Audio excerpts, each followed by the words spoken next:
Em 15/07/2043, o jogo VRMMOR de infinitas possibilidades, Infinite Dendrogram, foi lançado mundialmente. Ao fazer login, os jogadores são recebidos por um gato controlado por IA chamado Cheshire Hash 13. A primeira coisa que os jogadores precisam fazer é escolher um nome, e Ray Starling seleciona um bem parecido com o seu nome real. Em seguida, vem a configuração de equipamentos e da aparência do personagem. Ray Starling mantém sua aparência da vida real, mas faz alguns ajustes para se adequar ao combate no jogo. Olhando no espelho para um jovem de cabelo loiro e roupa casual, ele declara que está bom o suficiente. Cheshire reconhece isso e lhe entrega uma sacola de itens, incluindo fundos para iniciar sua jornada. O próximo passo para novos jogadores é implantar um embrião. O gato robô estala os dedos, criando um embrião em sua forma embrionária na mão de Ray. Cheshire explica que ele pode removê-lo assim que ele transitar para sua primeira forma. Dependendo da personalidade do dono, eles evoluirão de maneiras completamente diferentes. Com olhos brilhantes, Cheshire enfatiza que possui infinitas possibilidades evolutivas. O gato mecânico tira um livro explicando que ele inclui tipos como estes. Primeiro, há as armas tipo braços, monstros tipo guardião, veículos tipo carruagem, estruturas tipo castelo e barreiras tipo território. Ray fica impressionado com tantos tipos, sentindo-se sobrecarregado. Depois de esperar que ele terminasse de falar, Cheshire continua explicando que esses 5 tipos podem evoluir para formas raras ou avançadas, e há até um tipo único que Ray pode ter a sorte de conseguir. Ray olha para o círculo em sua mão e sussurra: "Conto com você, parceiro?" A tarefa final que os novos jogadores precisam completar é selecionar uma nacionalidade no jogo. Um orbe redondo aparece girando acima de suas cabeças. Ray o examina uma vez e escolhe o Reino de Altar. Cheshire confirma isso e diz que transportará Ray para a capital do Reino de Altar. Antes de completar a tarefa, Ray pergunta ao gato mecânico se ele precisa escolher um propósito para ir até lá. Cheshire responde casualmente que tudo vale, seja se tornar um demônio ou um herói, é inteiramente sua escolha. Cabe a ele decidir se será entusiasmado ou inútil. Ele pode até escolher fazer algo ou absolutamente nada. Ficar em Infinite Dendrogram ou partir. Cheshire se despede de Ray, acrescentando que, assim como o embrião, ele deve agora iniciar sua jornada com infinitas possibilidades. E assim, Ray Starling entra no mundo de Infinite Dendrogram. O céu azul, os pássaros cantando e até mesmo a terra nas mãos de Ray fazem este mundo parecer incrivelmente real. Ele entra na capital de Altar, uma cena imponente com edifícios reluzentes bem próximos uns dos outros. Ray exclama maravilhado, perguntando se aquilo é realmente um jogo. A primeira coisa que ele precisa fazer ao chegar é encontrar seu irmão perto da fonte. Ainda desorientado e sem saber para onde ir, ele é esbarrado por uma garota frenética. Grandria mostra a Ray um papel com a foto de sua irmã mais nova desaparecida, perguntando se ele a viu, com a voz embargada pelas lágrimas. Ray devolve a foto, desculpando-se e explicando que acabou de chegar. A garota ainda deixa suas informações de contato para Ray, pedindo que ele entre em contato se vir sua irmã, e então sai rapidamente, enquanto Ray lê as informações que ela deixou. Ele fica surpreso quando o sistema anuncia que a missão de nível 5 para encontrar Millian Grandria foi ativada. Ray, vivenciando sua primeira missão, olha com espanto na direção onde a garota desapareceu, sussurrando que ela era uma NPC, mas nível 5 é uma missão difícil, feita para grupos, e ele se pergunta como se envolveu nisso. Ray temporariamente deixa isso de lado para encontrar seu irmão e obter mais informações. Na fonte, ele só vê um grande urso cantando Kuma Kuma, enquanto crianças se reúnem animadamente ao redor. Ele se aproxima e sussurra no ouvido do urso, perguntando se ele é Shuichi. O urso ri e confirma, distribuindo todos os doces que tem para as crianças, esperando que elas saiam correndo antes de se apresentar a Ray como Shu Starling no jogo. Sem demora, Ray lhe mostra o papel com a missão. Shu olha e reconhece como a missão de Liliana, dizendo que nunca recebeu uma missão parecida. Ele diz a Ray que Liliana é a pessoa mais famosa deste reino, com jogadores e NPCs Tian até criando um fã-clube para ela. De acordo com a explicação de Shu a Ray, Tian é outro nome para NPCs. Ray pergunta, surpreso, se NPCs também podem entrar em fã-clubes.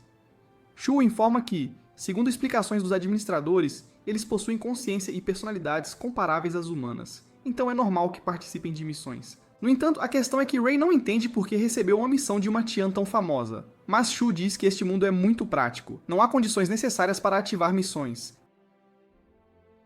Às vezes é apenas coincidência ou sorte que se recebe uma missão. Em outras palavras, o número de missões é infinito. Para completar uma missão, você precisa de um local. O urso pergunta a Ray se ele recebeu alguma dica. Ele mostra a Shu o papel que Grandria lhe deu apressadamente antes, dizendo que é tudo o que tem. Shu verifica o verso do papel, que contém uma carta de Millia. Graças a esta carta, Shu pode confirmar que as coisas estão ruins. A carta menciona repelente de insetos. Se ela levou repelente, significa que a garota foi para fora da capital, para a floresta antiga de Ravi. A floresta antiga de Ravi foi devastada e ocupada por monstros tipo inseto, e atualmente não é nada menos que um gigantesco ninho de monstros. Shu diz que eles devem completar a missão rapidamente. Este tipo de missão falhará automaticamente se não for concluída dentro de um certo tempo. Ele enfatiza que este mundo é diferente dos jogos anteriores. Há consequências para jogadores que não completam missões. Olhando para o rosto confuso de Rei, ele acrescenta que, quando uma Tian morre, ela não pode ser ressuscitada. Isso significa que heróis, talentos, capitães de cavaleiros ou até mesmo monarcas podem morrer. Mesmo assim, o mundo em Infinite Dendrogram continua a funcionar. Rei pensa que mesmo que sejam apenas NPCs, eles não são diferentes dos humanos, o que o faz sentir-se péssimo. Shu estende sua grande mão para fazer um high five com Rei, dizendo que eles completarão a missão juntos e lhe darão um final feliz. Rei sorri e toca sua mão, concordando em completar a missão juntos. Devido à urgência, eles vão direto para a floresta. Shu dá a Rei vários itens, já que ele ainda é novo e tem pouca experiência. Ele lhe diz que, com estes equipados, é como ter 5 vidas extras. Shu também adiciona Rei cuidadosamente à sua equipe, sabendo que seu status facilita o apoio a Rei. Antes de enfrentar o perigo, Rei pergunta qual é a penalidade por perder uma vida. Shu responde que não se pode fazer login por 24 horas, mas o aspecto assustador dessa penalidade vai além disso. Ficar sem poder fazer login por 24 horas equivale a 72 horas no jogo, significando perder 3 dias de missões. Em um mundo tão real, isso é aterrorizante. Rei olha para seu irmão e afirma que tentará salvar a garota. Enquanto isso, no fundo da floresta, Grandria enfrenta monstros insetos para proteger sua irmã, independentemente do perigo. Os números esmagadores a preocupam, fazendo parecer impossível proteger Mildja. Neste momento, o som da arma de Shu em sua segunda forma, Baldur, aparece. Grandrea fica imensamente grata pela ajuda.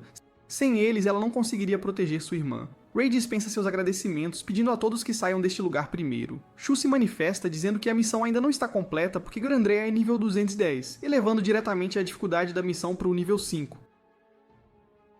Enquanto fala, ele atira em um ponto à frente deles, onde um verme demi-dragão emerge do chão para atacá-los. Com a força inerente de Shu, esses monstros não representam obstáculo. Então ele avança para matá-los sozinho. Mas, sendo muito complacente, ele é empurrado para o subsolo por um grande grupo de monstros coordenados. Rei corre preocupado para encontrar Shu, mas infelizmente é atacado por um monstro próximo. Grandria corre para bloquear o perigo, dizendo que ela lidará com os monstros enquanto Rei leva sua irmã para um lugar seguro. Rei sabe que, no nível 0, ficar só te atrapalharia, então ele concorda em escoltar Mildja em segurança para longe. No caminho, Mildja explica que hoje é o aniversário de sua irmã, então ela foi procurar Rimburi para fazer um bolo, mas nenhuma loja tinha mais, e um homem de óculos lhe deu repelente de insetos, dizendo que ela poderia ir ao jardim para colher alguns. Rei pensa que a culpa é do homem de óculos que enviou a garotinha para um lugar tão perigoso. Os dois irmãos correm de mãos dadas em direção ao portão de saída, a poucos passos de distância, quando monstros aparecem, bloqueando seu caminho. Eles miram em Milha. Rei protege a garota das mandíbulas do monstro, fazendo com que ambos caiam no chão. O que o preocupa agora é que a garota é uma Tian, e se ela morrer, não poderá ser ressuscitada, o que o faz sentir-se ainda pior. Rei equipa Milha com um item protetor e diz a ela para correr pelo portão enquanto ele fica para trás para conter os monstros. Rei é subitamente atacado por monstros, reduzindo sua barra de vida e forçando-o a usar as poções que Shu lhe deu.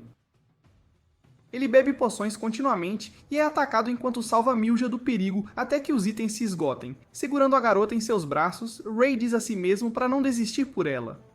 Pode ser apenas um jogo, mas para ela é uma vida. Ele olha para o braço e chama seu embrião. Você não tem muitas possibilidades? Mostre-me a possibilidade de um final feliz. Depois de cair em desespero, um feixe de luz se forma do anel e uma voz clara chama Rei de Mestre Pegajoso. Uma garota aparece gradualmente mais claramente, usando os monstros ao redor como holofotes para sua estreia. Ela se transforma em uma espada na mão de Rei, ajudando-o a derrotar os monstros com esta arma superior. O embrião se transforma de volta em forma humana e se apresenta como Nêmesis, explicando que foi através de seu corpo, coração e alma que ela nasceu. Para celebrar Rei completando sua primeira missão, Shu, em seu papel de irmão, o presenteou junto com Nêmesis com uma refeição farta. Vendo Rei elogiar a comida, ele o informou que o dono deste estabelecimento era o primeiro entre os chefes estrelas, comparável a um chefe 3 estrelas no mundo real. Enquanto Ray estava prestes a começar seu segundo prato, o sistema suspendeu as operações, exibindo notificações sobre a necessidade de ir ao banheiro e estar com fome. Sendo um jogador há muito tempo, Shu sabia que, se houvesse algum problema no mundo real, o sistema atualizaria as informações imediatamente. Ray respondeu, então é assim que funciona, e decidiu sair por um tempo. Ao ouvir isso, Nemesis pulou perguntando, o quê? Se o mestre não estiver aqui, eu não vou conseguir comer. A garotinha olhou para Ray com olhos redondos, ainda segurando 2 coxas de frango que ele ainda não havia comido. Ray disse a ela para esperar só um momento, dizendo que voltaria logo. Quando ele fez login novamente no jogo, a comida na mesa havia sido completamente devorada por Shu. Nemesis não conseguia acreditar em seus olhos, deitada de bruços na mesa, reclamando que estava esperando há séculos. Shu riu alto, dizendo que não havia necessidade de se preocupar, pois outra mesa cheia de comida foi trazida. Ele bateu palmas, dizendo para eles continuarem a desfrutar da refeição. Ray, olhando para Nemesis, que parecia não ser diferente de uma criança, perguntou a Shu se os embriões mudam de aparência quando evoluem, perguntando-se se Nemesis perderia sua forma humana. Shu respondeu que as formas de evolução dependem do mestre, mas Nemesis provavelmente permaneceria uma donzela para sempre. Embora o tipo braços possa evoluir para outras formas, donzela é um tipo híbrido que combina 2 formas. Ray olhou para a garota e exclamou, ah, então eu consegui uma rara. Nemesis retrucou, o que você quer dizer com rara? Shu conhecia alguém que possuía um embrião tipo donzela, embora a outra forma fosse completamente diferente, e agora ela havia se tornado um embrião superior. Ele explicou ainda a Ray que um embrião em sua primeira a terceira forma é secundário, da quarta à sexta é avançado, e a forma final e mais suprema, a 7ª forma, é o embrião superior. No entanto, estes são extremamente raros, com menos de 100 jogadores tendo alcançado isso. Ray perguntou curiosamente qual nível o de Shu havia atingido. Shu colocou um pedaço de carne na boca e respondeu, é segredo. Recordando o comportamento de antes, Ray perguntou se algo havia acontecido entre Shu e Grandrea. Meio brincando, meio sério, ele respondeu, ela está brava porque eu não fiz nada. Ele contou sobre eventos de 6 meses atrás, quando o Império Mecânico de Dreif e o Reino de Altar entraram em guerra, resultando na derrota do reino. Como resultado, 1/3 do reino foi perdido. E entre os Tians eles perderam seus grandes sábios, metade de seus cavaleiros. E o rei morreu. Na realidade, a força das 2 nações era igual, mas a maioria dos mestres do Reino de Altar não participou da batalha. A razão foi que o rei não ofereceu nenhuma recompensa, enquanto o inimigo declarou claramente as suas. A principal razão para o colapso do reino foi que todos os 3 dos grandes 3 ficaram fora do conflito. O líder do ranking de abates, cujo nome real é desconhecido, Rei da Destruição, o líder do ranking solo, Fígaro, e o líder do ranking de clãs, Fuso. Como todos os 3 jogadores que ocupavam os primeiros lugares em todos os 3 rankings não participaram, a maioria dos jogadores de outras classificações seguiu o exemplo. Ray ainda não entendeu e perguntou por que Grandria estava brava com Shu. Ele respondeu calmamente que era porque ele era um jogador de alto escalão que não participou, e o ex-comandante dos cavaleiros que morreu em batalha era o pai dela. Ray balançou a cabeça depois de ouvir isso e perguntou por que Shu não havia participado. Shu tinha seus próprios problemas. Sua identidade seria revelada se seu equipamento fosse danificado. Ray ficou um tanto surpreso ao ouvir isso, pois Shu mantinha sua aparência como no mundo exterior. Ele concordou que a razão de Shu para não participar realmente não era boa de forma alguma. Ray então perguntou se eles atacariam novamente no futuro. Shu hesitou, dizendo que enquanto o lado deles estava ficando mais fraco, os outros continuavam a aumentar sua força. A próxima batalha seria extremamente difícil. Além disso, após a derrota de Altar, muitos jogadores escolheram migrar para outras terras, desorganizando os rankings. Ray pensou que isso poderia ser uma oportunidade para ele subir nas classificações. Nemesis, sentada ao lado dele, interveio, dizendo que parecia que ele havia encontrado seu objetivo. Seu plano era primeiro subir de nível, depois escalar os rankings. Shu aconselhou que, primeiro, ele precisava conseguir equipamentos e escolher uma profissão. Ele tirou um catálogo de profissões compatíveis com Ray. Ray pegou e virou para a primeira página, Paladino. Shu exclamou, isso é incomum. Normalmente, novos jogadores não podem escolher profissões de alto nível como Paladino. Incluía tanto profissões de alto nível quanto de nível superior. Notavelmente, profissões de nível superior são dadas a apenas um jogador e têm requisitos bastante rigorosos. Ray perguntou quais requisitos eram necessários para Paladino. Shu respondeu que envolvia chefes de nível sub-dragão. Ele tinha que derrotar pessoalmente mais de 50% deles. Nemesis se manifestou, aqueles que pensam que centopeias são fáceis de abater. Shu continuou com a próxima condição, doar 200.000 lurs para a igreja. Ray pensou em vender itens dropados, calculando que poderia fazer mais de 400.000, e a condição final era receber uma recomendação de um membro-chave dos cavaleiros ou alguém relacionado. Ray reclamou que este último era impossível. Nemesis o repreendeu, dizendo que ele estava errado, pois havia recebido algo parecido justamente ontem. a principal recompensa da missão de ontem. Shu ajudou Ray a cumprir todos esses requisitos antes de se despedir, dizendo para ele ligar se tivesse alguma dificuldade. A subida de nível de Ray ficou mais fácil com uma profissão de alto nível. Seu nível subiu para 3, acompanhado por uma nova habilidade. Ray exclamou que magia de cura já soava impressionante. Nemesis notou 2 jogadores em apuros, cercados por monstros, mas eles não podiam ajudá-los, ou isso tiraria a experiência deles, o que seria indelicado. As 2 pessoas dentro do cerco de monstros receberam apoio de primeiros socorros de Ray, tornando tudo bastante razoável. Depois de lidar com os monstros, os 2 se apresentaram, um chamado Rook, que havia acabado de começar a jogar ontem, e a garota ao lado dele chamada Babylon, um embrião tipo guardião. Nemesis circulou animadamente ao redor de Babylon, dizendo que era raro encontrar um guardião em forma humana. Ray a lembrou de parar de encarar os outros. Para agradecê-los, Rook os convidou para uma refeição. Retornando à floresta mais uma vez, Ray estava determinado a alcançar o nível 13 hoje. Isso não pôde ser alcançado quando um embrião em forma de monstro atacou. Ao seu redor, os gritos penetrantes de outros jogadores começaram a soar. Isso era precisamente uma emboscada de PK, Player Kill, e os jogadores foram vítimas de assassinato, incluindo Ray. Quando ele teve tempo suficiente para fazer login novamente no jogo, encontrou Nemesis sentada tristemente perto da fonte. A garotinha pediu desculpas a Ray, dizendo que se ela fosse mais forte, não teria perdido para outros embriões. Nemesis chorou alto, dizendo que se ele não fosse um jogador, ele poderia ter desaparecido para sempre, o que a aterrorizava. Ray colocou a mão em seu ombro, não negando o que ela disse, e a consolou dizendo que eles ainda estavam ali, ainda vivos para tentar mais uma vez. Eles se tornariam mais fortes juntos e se vingariam daquelas pessoas. Nemesis recuperou o ânimo, concordando que o que ele disse estava absolutamente certo. Eles ainda tinham um longo caminho pela frente. Ela afirmou que o mestre pagaria por suas ações. Devido a numerosos incidentes de PK ocorrendo perto da capital real, Ray teve que ir ao cemitério real para caçar monstros. Nemesis tremia de medo porque não havia outros jogadores por perto e a cena era um tanto assustadora. Ray a informou otimisticamente que havia menos pessoas lá porque eles tinham que gastar 100 mil lurs por um passe. Inesperadamente no portão, os guardas não exigiram um passe para paladinos, fazendo-o gritar de dor pelos 100 mil lurs. Recuperando o ânimo e preparando-se para caçar monstros, ele encontrou Nemesis com a cabeça baixa, tremendo e afirmando que não estava assustada. Apesar de estar enojada pelos cadáveres em decomposição, ela cumpriu bem seu dever, lembrando Ray que alguém estava se aproximando por baixo.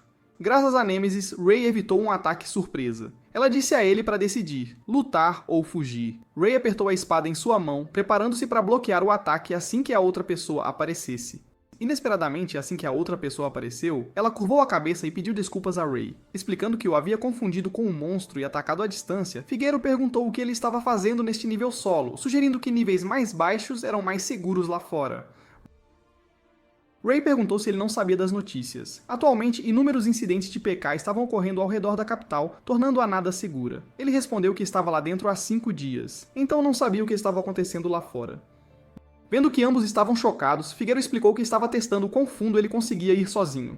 Desta vez, ele parecia ter estabelecido um novo recorde no nível 48. Pretendendo explicar para aliviar suas preocupações, ele ficou surpreso quando eles ficaram ainda mais aterrorizados depois de ouvir isso. Ray perguntou se ele era realmente o Fígaro dos rankings superiores, imaginando como alguém assim poderia estar em tais lugares. Fígaro explicou que gostava de entrar em labirintos, semelhante a arenas. Ele informou a Ray que este reino também tinha vários em cidades de combate como Gideon. Como morrer em uma arena não conta como morte, ele sugeriu que Ray poderia experimentar. Antes de partir, ele disse a Ray que, até amanhã, o lado de fora deveria estar seguro para ele farmar novamente, e quando seu nível fosse alto o suficiente, ele deveria visitar a arena para uma batalha. Figueiro reconheceu que os dois tinham habilidade, tendo bloqueado seu ataque e permanecido intactos. Ele gostou de Ray, então, quando houvesse uma chance, ele entraria na arena para competir. Ray ficou animado, dizendo a Nemesis que essa era uma boa notícia. Hoje eles estariam upando níveis freneticamente. Nesta manhã, o bairro estava agitado com a notícia de que todas as áreas de upagem não estavam mais sendo piqueteadas. Como Fígaro havia dito, ele encontraria uma forma de resolver os incidentes de piquete no sul, então Ray não sabia se ele estava envolvido em outras áreas do mapa. Segundo Ray, a possibilidade era bastante baixa, afinal, a cidade de combate era onde ele vivia. No caminho de volta para lá, ele poderia ter convenientemente lidado com a região sul, mas não havia motivo algum para ele atacar outras áreas. Nemesis concordou plenamente, pois o havia ouvido dizer que ser bloqueado em seu caminho o deixava bastante desconfortável. Rook, sentado bem em frente a Ray, estava curioso sobre por que os incidentes de PK em outros mapas haviam todos desaparecido. Ray supôs que ou os outros se retiraram automaticamente após verem o grupo do sul ser resolvido, ou, simultaneamente, outras áreas também tinham pessoas fazendo a limpeza. Uma mulher usando óculos escuros sentou-se ao lado deles e disse exatamente isso. Ela se apresentou como Marie Adler, uma jornalista profissional. Perguntou se eles queriam ouvir a verdade sobre como tudo aquilo se desenrolou, mas a informação, é claro, não era gratuita. Após receber o pagamento, Marie primeiro lhes deu a informação final. Aqueles que realizavam os PKS estavam agora enfrentando sentenças de morte. As gangues envolvidas eram K e R no leste, Mad Castle no sul e Goblin Street no oeste. Todas as 3 gangues de PK tinham suas próprias e específicas demandas. Aqueles que os derrubaram eram mestres possuindo embriões que haviam evoluído para a 7ª forma. Marie, então, trouxe um dispositivo que projetava a cena inteira do evento, o que foi o grande destaque. Começando pelo sul, o grupo PK estabeleceu condições para os jogadores. Se pudessem infligir dano ao Homem de Ferro, eles seriam poupados. Uma habilidade de redução de dano havia sido ativada no Homem de Ferro. Então, não importa o quanto os jogadores tentassem, eles simplesmente não conseguiam cumprir o requisito e foram, no fim das contas, mortos de medo. Figueiro foi quem conteve o grupo PK no sul, matando muitos membros PK para limpar o caminho antes de finalmente aparecer. Saindo das sombras, Figueiro reclamou que havia gente demais bloqueando o caminho naquele dia. Ele então perguntou se o líder era Armor, comentando sobre sua boa defesa, e explicou que, além dele, todos os seus cúmplices PK já haviam sido resolvidos antes mesmo da aparição de Figueiro. Figueiro não gostava de se envolver nesses tipos de assuntos, ele estava apenas convenientemente limpando a área porque eles bloquearam seu caminho para casa. Agora só restava o chefe, e se ele estivesse disposto a se retirar, Figueiro não o machucaria de forma alguma. Armor sussurrou, avaliando Figueiro de cima a baixo, notando seu bom equipamento, e escolheu se retirar. Ele até gentilmente assinou um acordo, chamando Figueiro para selar o pacto. Enquanto Figueiro se aproximava, Armor continuou contando até que, a uma distância de exatos 4 passos, ele de repente usou sua habilidade tentando esmagar Fígaro. Somente a curta distância seu embrião poderia finalmente liberar sua técnica assassina. Fígaro ficou completamente parado, esperando até que Armor lançasse seu ataque, então usou uma corrente para puxá-lo para trás, desferindo diretamente o golpe final. Ray, assistindo à batalha através do orbe, elogiou-a silenciosamente como uma luta verdadeiramente brutal. Em seguida, foram o leste e o oeste, ambos envolvendo 2 garotas com um imenso poder. Marie apontou para o orbe que projetava a cena, dizendo a todos que a garota lá dentro era T-Letter-1 e D-U-3-NH-Letter-1 e 5C-Lam, que se especializavam em envenenar recrutas. A razão para se juntar ao PK ainda era completamente desconhecida. Finalmente no norte, a identidade do perpetrador do PK ainda não havia sido verificada, apenas se sabia que era um super assassino. Marie apontou para dentro do orbe, urgindo-os a olhar. A sombra que apareceu brevemente era o misterioso Rei da Destruição. Segundo fontes bastante confiáveis, seu embrião era um verdadeiro navio de guerra. O líder do ranking havia queimado a floresta inteira até as cinzas, então as pessoas especulavam que o super assassino não poderia escapar em segurança. Após a história, Ray e Nemesis foram pessoalmente à floresta para verificar. Tudo havia sido completamente queimado até as cinzas. Ray ficou impressionado que este era o poder do embrião de nível superior possuído pelo Rei da Destruição. Nemesis encontrou uma porta espacial nas ruínas e correu para dentro para ver o que era. Ray ficou em frente à porta, hesitando por um breve momento antes de finalmente entrar. Nemesis estava sentada confortavelmente. Ao lado dela estava o gato Ia, 13 Cheshire, desfrutando de um delicioso chá. Ela perguntou a Ray por que ele estava demorando tanto. Ray pegou o chá da mão de Cheshire, perguntando o que ele estava fazendo ali. Cheshire respondeu que estava se preparando para manter o ambiente, embora este não fosse seu trabalho principal. No entanto, ficou bastante surpreso que os dois pudessem entrar neste espaço, pois pessoas comuns simplesmente não conseguiam. Se o embrião de Ray fosse uma donzela, então essa ocorrência não era estranha. Ray não entendeu e perguntou o que havia de tão especial nas donzelas. Cheshire explicou que eles tinham algumas semelhanças, mas as palavras que vieram à sua boca não puderam ser traduzidas. Ray só sabia que era um sistema de segurança. Deixando essa questão de lado, ele perguntou a Cheshire se a área estava prestes a ser restaurada. Cheshire respondeu que não voltaria exatamente ao seu estado original, mas ajudaria a se desenvolver favoravelmente novamente. Este mundo opera através de comportamentos autônomos e resíduos que se originam diretamente daqui, e entidades como Cheshire intervêm diretamente. Mesmo que seja uma punição da IA, é considerada uma exceção. Cheshire elaborou que para aqueles procurados pelo país, eles só precisavam sair do jogo ou morrer e retornar para estarem livres de seus crimes. Disso, Ray pôde inferir que ainda havia muitos criminosos por ali. Cheshire os despediu, comentando que fazia bastante tempo desde que havia encontrado alguém nesta forma. Desejava dar-lhes algo como uma lembrança, mas para os administradores isso era um verdadeiro tabu.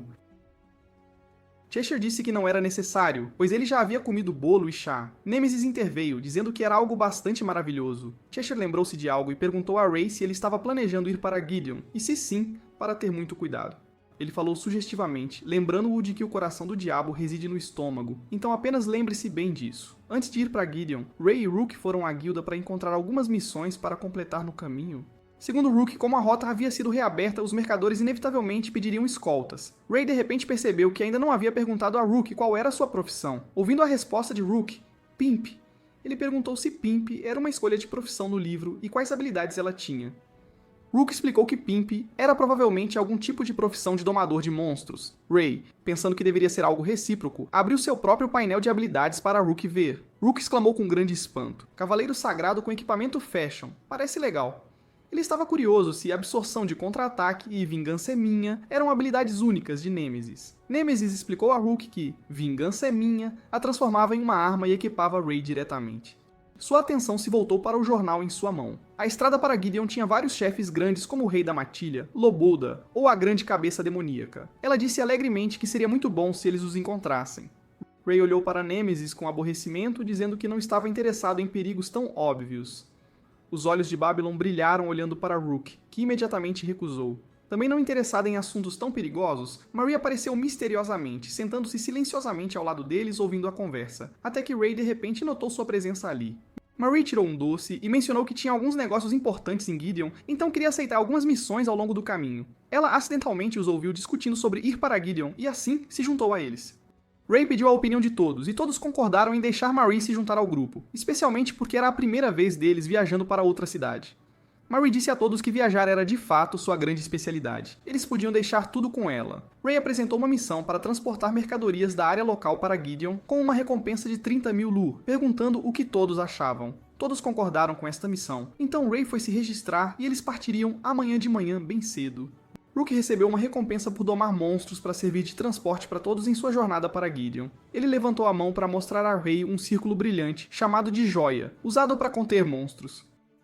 Marie quase esqueceu de dizer a todos que sua habilidade de jornalista só ajudava a aumentar a experiência deles. Em troca, ela era completamente inútil em combate. Ela sorriu, encorajando a todos a fazer o seu melhor possível.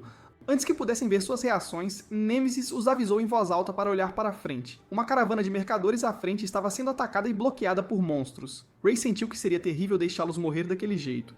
Mas se todos recebessem penalidades de morte agora, isso significaria falha na missão, e eles não podiam simplesmente assistir pessoas em perigo sem prestar ajuda. Rey se virou para olhar para todos na carruagem, como se estivesse pedindo a decisão deles. Rook falou em voz alta. Vamos lutar. E Marie sorriu em concordância. Rook ordenou a Marilyn que abrisse caminho primeiro antes que os dois avançassem. Felizmente, esses pequenos monstros não eram páreo para os dois. Levou apenas um pouco de tempo para eliminá-los completamente. O comandante daquele lado veio agradecer a Rey, dizendo que se os dois não tivessem chegado a tempo, seu exército inteiro teria sido aniquilado. Rey respondeu que não era Ali, mas sim, era tudo graças a Rook. Mas antes que pudesse terminar de falar, ele foi atacado por outro monstro. Graças aos reflexos rápidos de Nêmesis, ele evitou o perigo a tempo, mas este monstro era muito mais forte que os anteriores. Marie correu, lembrando Rey para ter muito cuidado, pois era um monstro-chefe Abon Ultra. Rey imediatamente lembrou do chefe na lista de recompensas, o Grande Demônio. Ele começou a cuspir veneno, cercando a todos ao redor. Rook teve sorte de evitar ser envenenado graças a Babylon, que voava bem alto. No entanto, Rey não teve tanta sorte assim. Estando bem ao lado do monstro, ele se tornou a pessoa mais envenenada de todas. Nessa situação urgente, Marilyn avançou rapidamente, empurrando o monstro para longe para salvar a vida de Rey. Marie, parada fora do cerco, jogou um líquido roxo diretamente no rosto de Rey. Ele se levantou do chão, perguntando o que ela estava fazendo. Eu já não estava miserável o suficiente sem adicionar sal às minhas feridas? Ele pensou. Depois de repreendê-la, Rey percebeu que seu corpo inteiro estava se movendo livremente novamente. Marie o informou que o Elixir era, na verdade, um antídoto. Ela trouxe boas notícias para Rey. Pelos próximos 180 segundos, ele estaria imune a todos os efeitos de status negativos. Rey recuperou sua confiança. Se ele lutasse em sua melhor condição, este monstro não seria diferente dos outros insetos. Ele pegou sua espada e correu em direção ao monstro, manobrando em torno de seus pés em movimento para cortar sua coxa com precisão. O monstro, sentindo muita dor, imediatamente chutou Rey para longe. Ele calculou silenciosamente o dano que cada um dos ataques do monstro lhe infligia, acumulando dano para usar sua habilidade. Vingança é minha.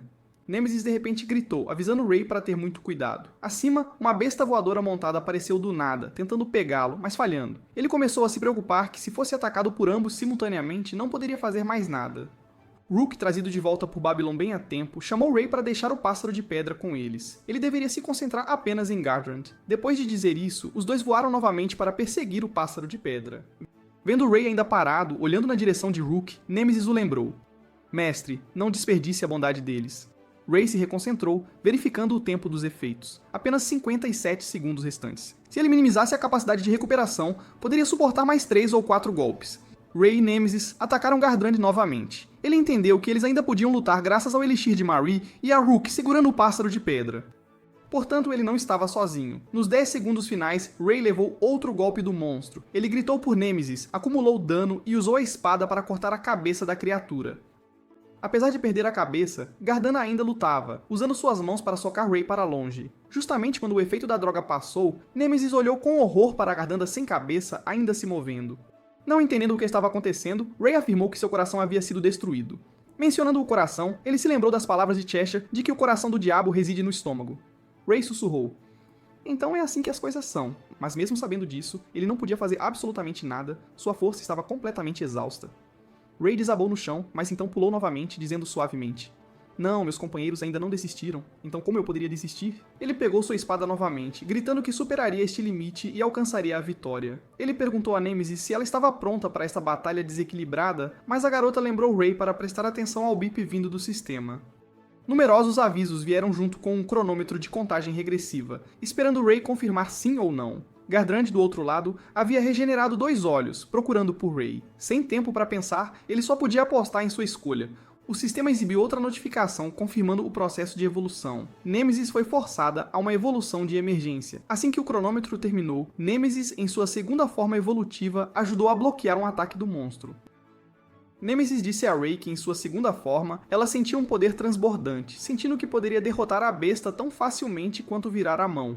Os dois usaram seu novo poder, preparando-se para a rodada final contra Gardrand. Mas durante a batalha, uma fraqueza da nova forma apareceu. Eles não podiam usar absorção de contra-ataque e vingança é minha. Isso significava que para usar esses 2 movimentos, eles tinham que retornar à primeira forma como uma espada. Ray planejou primeiro imobilizar o monstro, cortando continuamente suas pernas, acumulando dano silenciosamente durante todo este processo. Quando ele não pudesse mais ficar de pé firmemente, Ray usaria a espada sagrada da primeira forma para cortar Gardrand. Felizmente, o plano de Ray conseguiu matar o grande demônio Abon. Marie se aproximou, perguntando se Ray estava bem, e ofereceu outra poção para ajudá-lo a se recuperar. Rook retornou bem a tempo, montado no pássaro de pedra, agora domado.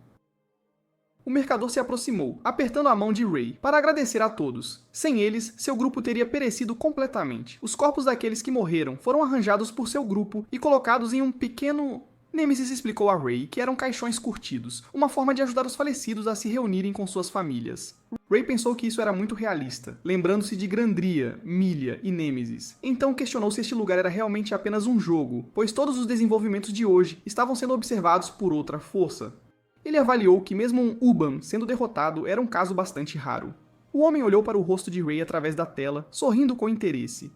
Se não fossem por esses novos poderes, como 100 superiores seriam suficientes. Ele assistiu a todos os desenvolvimentos como um filme, esperando que os jogadores gostassem. O mundo sobre o qual sempre se perguntaram do começo ao fim era apenas um jogo, afinal. Do outro lado, depois de lidar com Gardrand, o grupo de Ray havia chegado em Gideon, uma cidade muito movimentada e cheia de vida.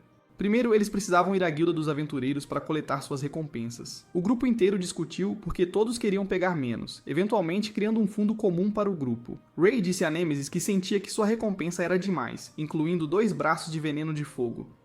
Nemesis olhou para o monstro correndo em direção a eles, dizendo a Ray para tentar praticar com os braços para ver como se saía. Na primeira vez, Ray quase se incendiou. Na segunda vez, ele ainda não conseguia controlar o poder. Girando no chão, Ray pensou que havia se matado 2 vezes. Enquanto Nemesis avaliava a situação como terrível, seus olhos se voltaram para um pássaro escondido atrás de uma árvore. Ele rolou para fora de trás da árvore, apresentando-se como Flamingo. Nemesis lançou um olhar de desprezo, dizendo: "Todos esses pervertidos disfarçados." Ele ignorou as palavras da garota e tirou uma garrafa para Ray, explicando que aquilo poderia resolver sua desvantagem. Ray confiou nas palavras de Flamingo e bebeu a garrafa inteira, surpreendentemente brotando 2 orelhas de coelho. Vendo esse comportamento suspeito, Nemesis não sabia quais eram as verdadeiras intenções dele.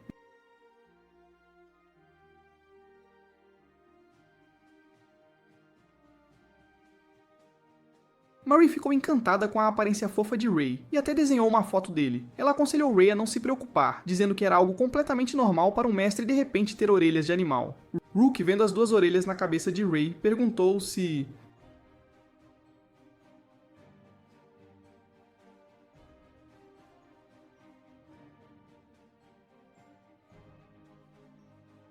foi jogado no chão. Ele se perguntava constantemente por que um paladino não podia montar a cavalo. Ray verificou suas habilidades e claramente nenhuma delas era sobre equitação. Ele pensou em algo e disse a Nemesis que sairia do jogo por um momento para verificar algumas informações.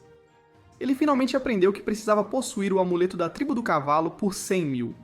Ray voltou ao jogo dizendo que basicamente o que ele precisava fazer agora era farmar dinheiro. Nemesis sugeriu ir à arena, onde eles não se preocupariam com penalidades de morte e poderiam ganhar dinheiro também.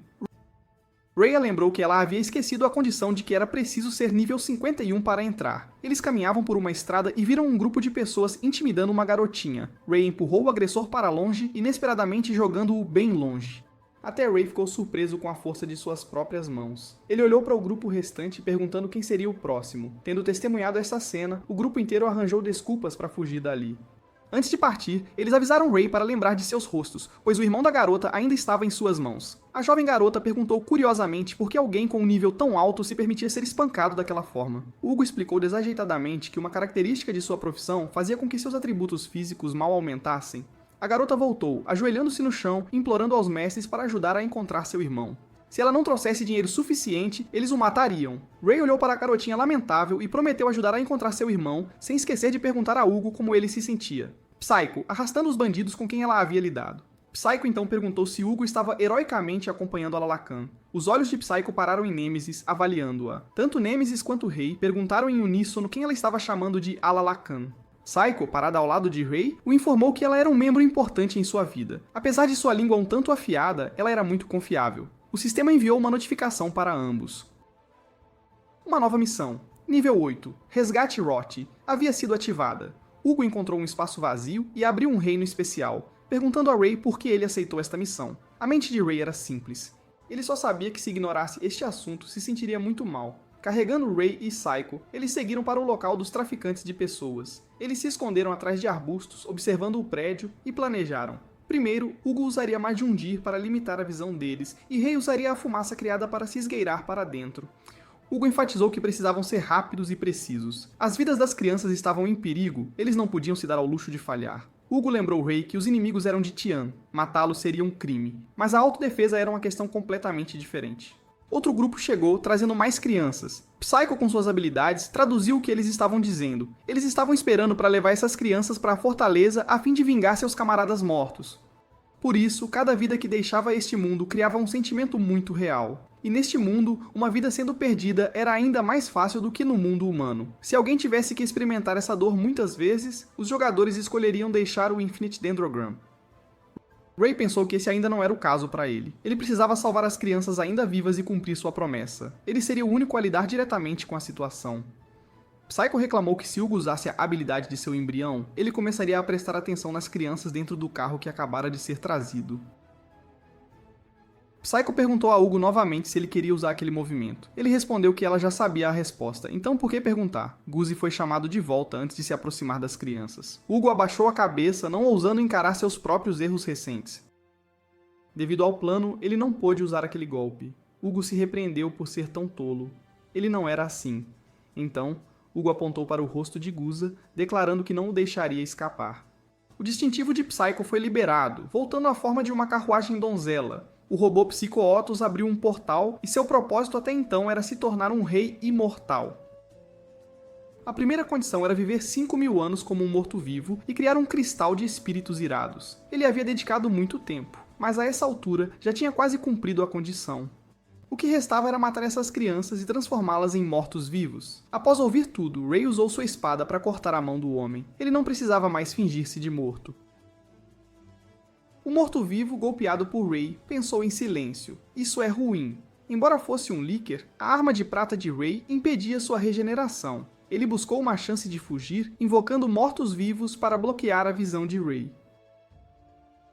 Antes que pudesse ir longe, Ray já o perseguia a cavalo. Ele correu freneticamente para fora procurando por Guza, apenas para ver que Guza havia sido feito em pedaços. Hugo controlou Psycho para bloquear seu caminho, perguntando se ele queria escolher o inferno ou a punição suprema. O Licker gritou que não podia morrer tão facilmente. Ele estava prestes a se tornar um rei imortal. Com a frente e a retaguarda bloqueadas, sem rota de fuga, a única maneira de sobreviver era usar o espírito da raiva. Aquele espírito sombrio de raiva foi facilmente purificado pela lâmina de prata de Ray. Ele implorou a Ray para poupar sua vida, oferecendo 70 mil milho de iscas. Ray o esfaqueou diretamente no estômago, tirando a vida de Malik, mas ele também foi envenenado. Nêmesis o repreendeu com raiva. Já morrendo e ainda querendo levar outros com você, felizmente Hugo tinha água benta e remédio para quebrar maldições para ajudar Ray. Com tudo resolvido, Hugo chamou Psycho para retornar. De um robô sólido, ela voltou à forma humana. Os 4 correram rapidamente para o porão para resgatar as crianças. Os bandidos restantes aproveitaram para se aproximar da carruagem e pegar itens. Um curioso esfaqueou a caixa secreta. Inúmeras moedas de ouro caíram, e dentro havia uma semente misteriosa que foi apanhada. A semente se agarrou à mão de quem a abriu, ativando essa habilidade de vingança, ódio morto-vivo. Ela começou a crescer, brotando tentáculos e se prendendo aos que estavam ao redor para formar um novo corpo. O sistema exibiu: um monstro que atende aos critérios de reconhecimento como Ubun foi aprovado pela IA que controla o alvo de gerenciamento Ubun, nomeado Labirinto de Guza, o demônio louva-a-Deus. O grupo de Ray, após ajudar as crianças, saiu para ver o demônio louva-a-Deus pisoteando tudo ao redor. Hugo supôs que ele se formou dos cadáveres próximos. Olhando sua arma esmagada, ele só pôde dizer que os dois não conseguiriam derrotá-lo. Nêmesis de repente fez um som incomum. Ela sentiu que suas estatísticas de dano haviam mudado. Quando Ray se virou para perguntar, tudo voltou ao normal. Fora do carro, uma garotinha assustada correu, atraindo a atenção do demônio louva-a-Deus. Ray usou as chamas em seus braços para ajudar a garota a escapar do perigo temporariamente. Ele gritou para Hugo levar as crianças primeiro. Hugo temia que Ray sozinho não pudesse lutar contra o monstro. Ray disse a Hugo que ele sabia disso melhor do que ninguém, mas primeiro precisavam garantir a segurança das crianças. O corpo do monstro se regenerava rapidamente. Os ataques normais de Ray não podiam danificá-lo. Neste momento, Nêmesis novamente sentiu algo incomum com seu contador de dano. Graças ao ataque do demônio louva-a-Deus, ela entendeu o que era aquela sensação desconfortável. Nêmesis disse a Ray que estavam acumulando dano dele e era o maior que já haviam recebido. Ela supôs que haviam absorvido inadvertidamente o feitiço final usado pelo Licker. Ray perguntou confuso se o Licker e este demônio louva-a-Deus não eram entidades separadas. Nêmesis observou que parecia querer devorá-lo, precisando apenas pegar o momento em que o Licker controlava sua raiva. Ray entendeu o que ela tentava transmitir e continuou. Se usassem a vingança quando o Licker controlasse sua raiva, poderiam derrotá-lo. Nêmesis concordou, só podiam apostar nisso. De frente para o demônio louva-a-Deus, Ray sussurrou que ele havia tirado tantas vidas de crianças e ainda guardava tanto ressentimento que ele não permitiria que matasse mais ninguém. Após várias trocas com o demônio, Ray percebeu que se não encontrassem e atingissem seu ponto fraco logo, não durariam muito. Pior, o dano acumulado de ambos havia desaparecido. Seu ódio devia ter mudado. Como ele adivinhou, o demônio louva-a-Deus mudou o alvo para as crianças e Hugo. Ele usou sua velocidade máxima para bloquear seu caminho, bem quando estava prestes a alcançar a carruagem. Hugo, na carruagem, suspirou aliviado, afastando-se rapidamente, esperando que Ray não perdesse o controle. Irritado com Ray, o Licker voltou a controlar o monstro. Desta vez, Ray encontrou um ponto fraco na cabeça do monstro. Assim que ele se preparava para atacar a cabeça, um núcleo surgiu de repente, empurrando-o inesperadamente. Despreparado, Ray foi jogado longe. Para proteger sua vida, Nêmesis voltou à forma humana, criando resistência atrás dele. No entanto, o ataque foi tão forte que ele ainda caiu inconsciente. Enquanto inconsciente, ele encontrou outro fragmento de embrião em seu sonho. A criança disse que Ray não poderia vencer se usasse apenas o fogo dele. A criança disse que era apenas um fragmento, seu poder derrotado enquanto ainda incompleto. A garota era o poder da vida e da inteligência. Demônios malignos não podiam nascer. Sua vida renasceu de seus itens. Ela continuou, dizendo que agora o entendia. O tempo restante era para ele entendê-la. Além de Nêmesis, ele deveria usá-la para ter a chance de dominar outras habilidades. Durante a inconsciência de Ray, Nêmesis estava segurando o monstro sozinha, sabendo que se estendesse o tempo, ela também perderia a vida. Nêmesis sentiu alguém atrás dela dizendo: "Cheguei atrasado, Ray. Não sabe que não se deve deixar uma garota esperando?" Os dois continuaram a coordenar perfeitamente. Atacando o demônio louva-a-Deus, Ray aproveitou para pegar um pequeno pedaço de sua carne e mordê-lo. Ele perguntou se o monstro recebia algum efeito por ter parte do corpo comida, similar a uma bandeira de reversão que inverte todos os efeitos negativos no oponente. Ray parou, imaginando que era a primeira vez que era comido por um adversário. Seguindo seu hábito, ele usou a mente da vingança para tirar a vida do demônio louva-a-Deus. Na tela de observação, a pessoa misteriosa observou Ray novamente encontrando e derrotando Erraban 2 dias seguidos, o que era fascinante. No caminho de volta, ao cair da noite, Nêmesis perguntou se Ray deixaria este mundo. Ray pensou que este mundo estava cheio de morte. Ele não sabia se era bom ou ruim se envolver nele. Nêmesis continuou, dizendo que Ray enfrentaria mais dificuldades se ficasse. Ray respondeu que se algo o incomodasse, ele resolveria, usando plenamente todas as suas habilidades. Nêmesis respondeu feliz. Eu entendo. Você lutará para proteger a todos, e eu protegerei você. O grupo de Chunil recebeu um convite para Manen Gideon e partiu com Embryo Kang. Na estrada, Chunil sentiu um cheiro. Ao ouvir isso, a garota Kang cheirou a si mesma. Claramente, ela tinha acabado de tomar banho. Ele apenas disse calmamente para a garota abaixar a cabeça. E imediatamente uma bala se partiu em duas na frente deles. Eldred, rei do roubo e líder da Rua Goblin, levantou-se com raiva, observando o comboio abaixo da colina. Eldred sussurrou, calculando que o comboio logo alcançaria sua emboscada e seria atacado. Olhando novamente, ele viu que Chunil havia deixado a carruagem. Em um instante, seu coração estava nas mãos de Chunil. As pessoas ao redor entraram em pânico, gritando e erguendo suas espadas para mirar, mas quando recuperaram os sentidos, Chunil já estava por perto. Ele os criticou por serem muito lentos. Com duas lâminas em suas mãos começando a agir, todos foram facilmente derrotados. Chunil bufou friamente, dizendo que não deveria esperar muito dessas pessoas do Super Reino. Durante o café da manhã, Nêmesis perguntou a Marie como se vingar dos super assassinos. Marie perguntou a Ray quais eram suas fraquezas. Ray pensou, então listou: curto alcance de combate e as coisas se tornarem mais difíceis quando as habilidades de Nêmesis falhavam. Marie apenas esperou ouvir isso, acrescentando que sua velocidade e resistência também eram problemas. A única maneira era ele melhorar sua velocidade e aptidão física. Esse era o conselho que Marie podia oferecer. Ray discordou, dizendo que não era suficiente. Marie não o refutou, mas disse que Ray precisava aprimorar um desses dois se quisesse ficar mais forte. Ela enfatizou que ele morreria se subestimasse a velocidade e a aptidão física. Aumentar as estatísticas de força era necessário, mas se ele fosse lento e fraco, ainda falharia rapidamente. Claramente, os super assassinos tinham agilidade e velocidade muito altas. Marie forneceu informações adicionais. Se no mundo real ele fosse bom em artes marciais e pintura, isso se refletiria aqui. Em seguida, vinha a habilidade suprema do embrião, a mais forte, nomeada em homenagem ao próprio embrião. Ao ouvir isso, Ray pensou no embrião de Marie, que ele não via desde que a conhecera. Nêmesis também estava muito curiosa. Marie gaguejou, incapaz de responder, inventando um nome, Arca e Selo. Mas antes que pudesse pensar no que dizer, Hook felizmente chegou para salvá-la. Ouvindo Babylon chamar com fome, Marie levantou-se animadamente, oferecendo-se para pagar o café da manhã. Depois que terminaram de comer, Marie tirou um cartão de entrada da arena, colocando-o na mesa para eles. Esta era a recompensa restante por matar Gadrand. Era um ingresso para assistir a partida entre o segundo jogador classificado, Zunil, e Fígaro. Após confirmar o compromisso, Hook perguntou a Ray qual era seu próximo plano. Ray respondeu que iria à Guilda dos Aventureiros para coletar sua recompensa. Rook ficou para trás, sussurrando algo no ouvido de Marie que a alarmou muito. Ela olhou para Rook com olhos chocados, perguntando como era possível. Do lado de Ray, ele havia recebido uma recompensa de 80 mil de iscas por derrotar a gangue Labirinto de Guza, uma soma enorme. Ray disse que a recompensa era um pouco excessiva, então ele decidiu encontrar Hugo. Saindo da guilda, os dois encontraram Shu na rua, cercado por crianças. Como antes, ele lhes deu doces para fazê-las ir embora. Os três estavam prestes a ir a um café para conversar quando um esquilo apareceu na cabeça de Shu. Uma garota se aproximou, desculpando-se porque seu behemoth havia incomodado a todos. Shu foi amigável o suficiente para dar ao esquilo 2 doces como despedida. Dentro do estabelecimento, Ray soube que o propósito de Shu ali era assistir à batalha dos jogadores super classificados, especialmente Fígaro. Ao ouvir esse nome, Ray perguntou se os dois se conheciam, então mostrou a Shu seu ingresso. Shu riu surpreso. Estavam no mesmo camarote, então poderiam assistir a partida juntos. Shu avaliou Ray honestamente, dizendo que, olhando seu equipamento, ele devia ter ganhado muita riqueza recentemente. Nem todo jogador novo conseguia derrotar 2 Ubuns. Shu e Figueiro também haviam completado seu primeiro Ubun enquanto faziam trabalhos de baixo nível. Depois de conversar um pouco, Shu se despediu apressadamente para encontrar seu amigo.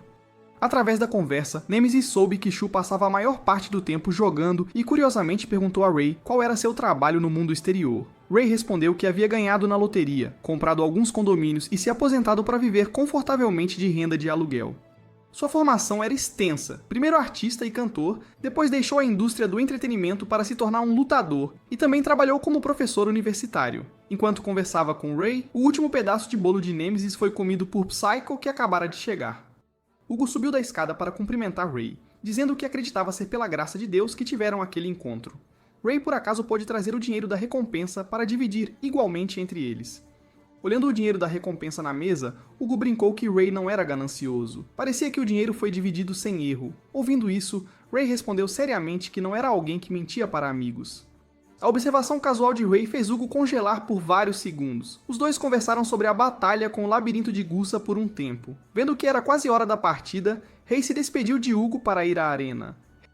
Ray também perguntou se Hugo viria assistir. Hugo respondeu hesitantemente que provavelmente sim. Após uma luta interna, Hugo lembrou Ray de se recordar do que ele havia dito sobre o lado oeste.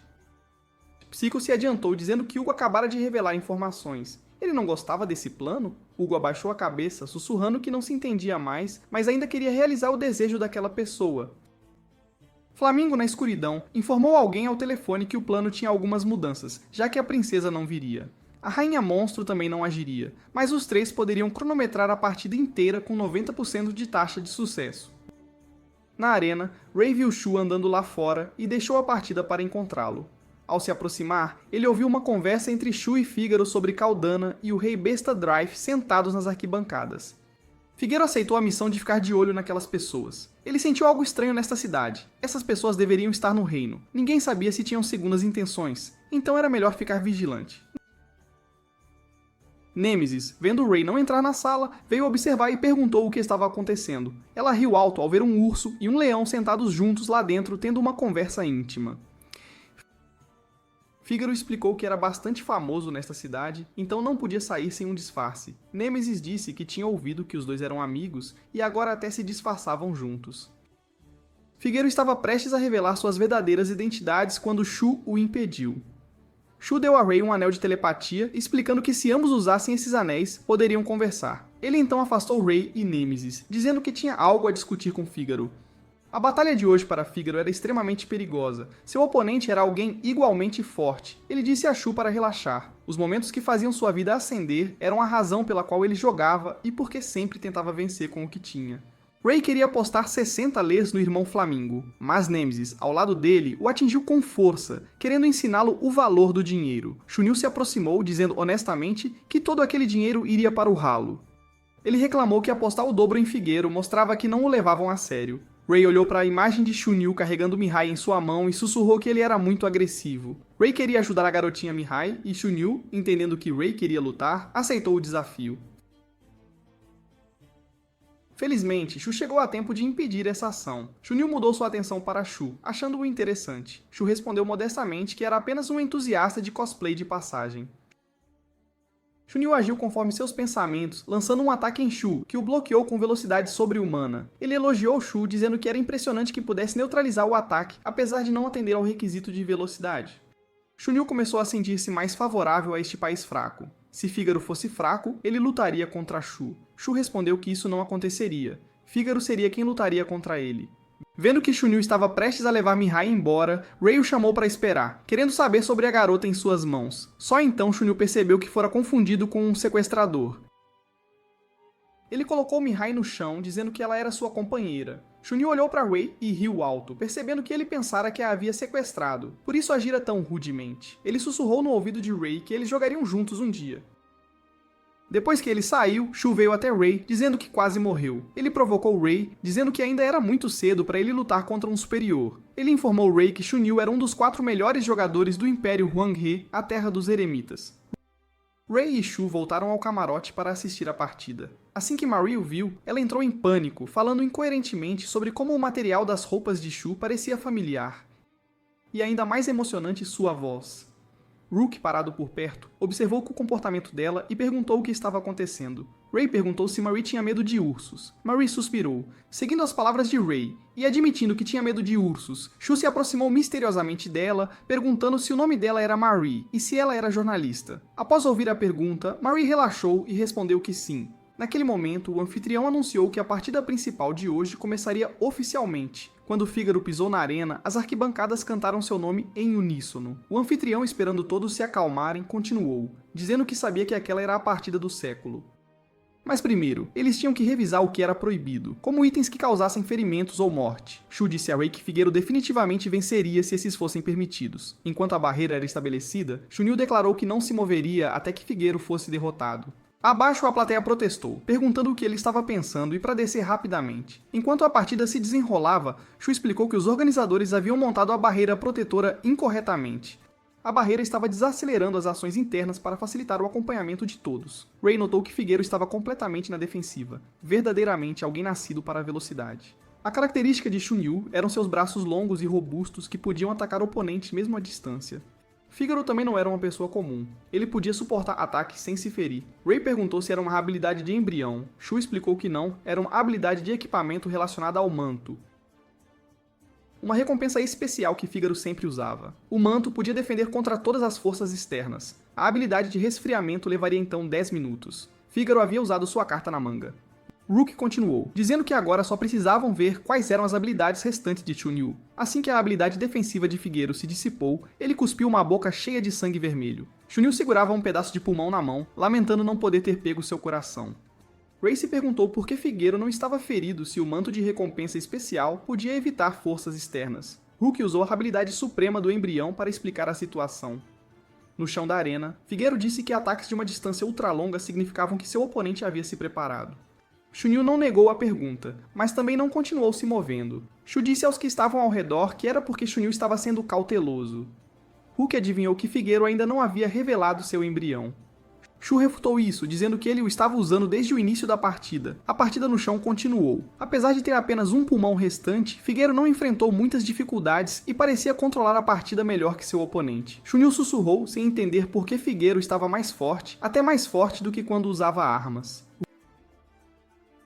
Ray se virou para perguntar a Shu se o embrião de Fígaro o tornava mais forte, mesmo que o número de lâminas de serra tivesse diminuído. As evidências mostravam que, embora ele não estivesse usando nenhuma lâmina de serra agora, ainda estava mais forte do que no início. Shu ouviu pacientemente todos os argumentos de Ray antes de concluir que ele estava apenas meio certo. Ele explicou que as estatísticas de equipamento de Figueiro dobrariam quando ele tivesse o número certo de lâminas de serra.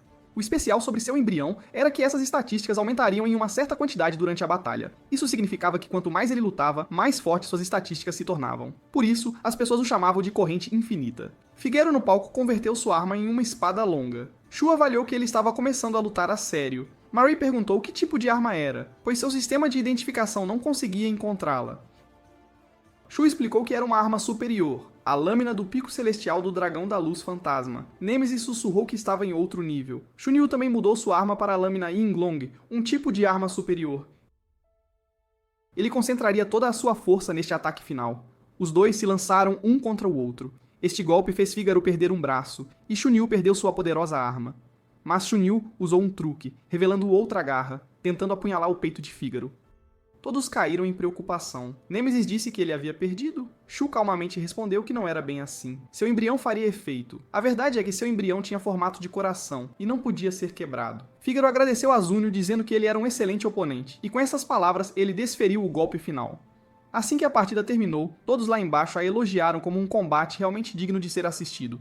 Depois de um bom tempo, o corpo de Figueiro ainda mantinha sua postura inicial do fim da partida. As pessoas discutiam, imaginando o que teria acontecido. Shu amaldiçoou quem quer que tivesse saído e parado o tempo dentro da barreira. Flamingo caminhou casualmente sobre a grande barreira, cumprimentando a todos em voz alta com um boa noite. O apresentador gritou, perguntando quem ele era para ousar manchar um evento tão importante. Flamingo riu alto, dizendo que, claro, deixaria todos saberem quem ele era, então jogou fora seu disfarce de pinguim. Olhando para os grupos de pessoas nas arquibancadas conversando entre si, ele estava muito satisfeito, vendo que muitos ali o reconheciam. O apresentador gritou, perguntando como Franklin havia chegado ali. Uma exibição de fogos de artifício subiu. Liderando sua apresentação, Franklin, o criador de monstros que devoraram o rei e seus amigos. Um superior do Império Drive, Professor Diga. Assim que ele terminou de falar, as pessoas nas arquibancadas o atacaram. Ele sussurrou que Lota estava nesta cidade, então eles precisavam ser julgados rapidamente. Franklin manteve a princesa Elizabeth como refém para se proteger, avisando que atacar um membro da realeza resultaria em prisão. Ele riu alto, sugerindo que todos poderiam jogar um jogo. Mais cedo, Marie, a caminho de comprar ingressos para assistir à partida, havia encontrado a pequena Ellie sendo encurralada por um grupo de pessoas más e a resgatou bem a tempo. Depois de lidar com o grupo ruim, havia mais soldados chamando Marie de mulher suspeita. A garotinha não teve escolha, a não ser puxar Marie para escapar. Ela reclamou porque a garota a arrastara para isso, mas não podia recusar ajuda. Recebendo um algodão doce para comer, a garota confiou em Marie e revelou sua verdadeira identidade como a segunda princesa. A garota explicou que estavam a caminho de Gideon, mas ela não tinha permissão para sair e brincar, então havia escapado para explorar. Elizabeth girou várias vezes no chão, querendo brincar à vontade naquele dia, e timidamente perguntou se Marie poderia levá-la. Marie concordou e deu à garotinha um nome fácil de lembrar, Ellie. Agora Franklin estava usando a segunda princesa como alavanca. Ninguém podia atacá-lo, e eles só podiam seguir suas exigências. De repente, alguém lá embaixo perdeu a paciência e o atacou. Independentemente de Elizabeth estar inconsciente em seus braços, irritado, ele usou lodo de oxigênio para transformar aquela pessoa em um monstro líquido. Franklin disse que aquela pessoa apenas o distraiu, e agora eles poderiam retornar à história. Ele apertou um dispositivo em sua mão e monstros líquidos apareceram nas arquibancadas. Em mais uma hora, ele não precisaria apertar o botão. Esses monstros apareceriam por conta própria, e essas coisas haviam sido espalhadas por toda a cidade. Franklin apresentou duas maneiras de evitar essa tragédia: destruir o dispositivo ou sentenciá-lo à morte. Ele chamou em voz alta os mestres da cidade, declarando o jogo oficialmente iniciado. Enquanto todos ainda estavam em pânico, Rook já havia determinado que isso era exatamente uma armadilha. Primeiro, ele deu a todos os dados para derrotá-lo.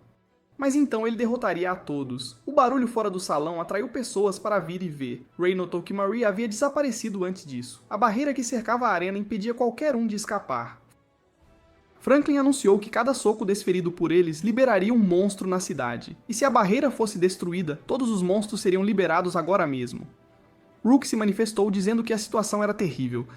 Nessa situação, todos os mestres do reino falhariam. Ele adivinhou que Franklin poderia estar mirando nos mestres, mas claramente havia Tians aqui também. Nemesis acrescentou que o reino estava prestes a se render quando a Segunda Guerra Mundial estourou. Em uma montanha, Elizabeth acordou e perguntou a Franklin por que ele queria atacar Gideon.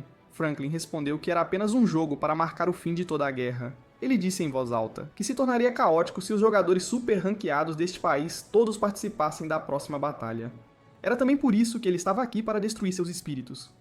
Franklin olhou para o vasto céu, gritando que os mestres não confiáveis desta terra seriam incapazes de fazer qualquer coisa quando a cidade fosse destruída e a princesa sequestrada. A partir daí, os Tians também perderiam toda a esperança nesses mestres. Elizabeth, sem qualquer preocupação, perguntou por que ele pensava assim. Ela pessoalmente achava os mestres deste reino muito confiáveis.